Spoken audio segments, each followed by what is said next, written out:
The royal family of Obiri was loved and envied in equal measure. They were seen as the golden image of progress, graceful, philanthropic, unshaken.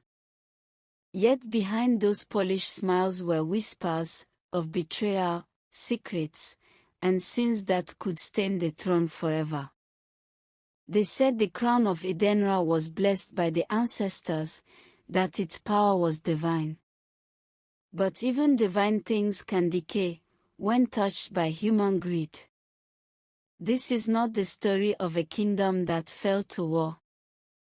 It is the story of one that crumbled from within.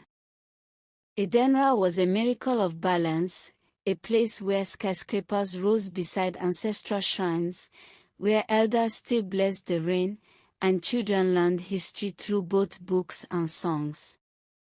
At its heart stood King Adewale Obiri, the youngest ruler in the Edenra's history, a man who had brought unity to a people once divided by old rivalries.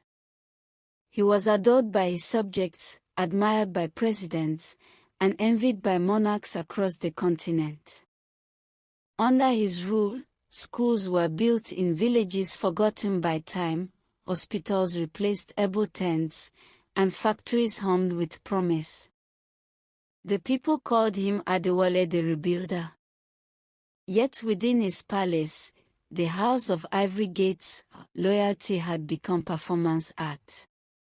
Smiles were polished for the cameras, but behind the lens, ambition stirred like a serpent in silk. His brothers and cousins bowed before him in daylight, yet sharpened their tongues and daggers under moonlight. In the court of Edenra, tradition was no longer sacred, it was strategy. Each ritual became a test of dominance. Each offering to the ancestors, a silent bargain for favor. And as the king's health began to falter, the air in the palace thickened with tension.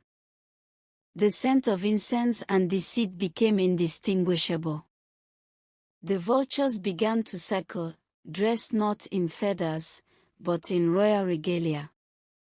Queen Omolara Obiri was elegance embodied, a woman whose smile could disarm critics and whose grace inspired songs among the people. Yet even queens bleed in silence.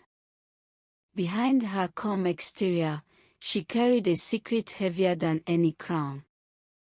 Her firstborn son, Prince Wale, the heir apparent, was not the king's blood.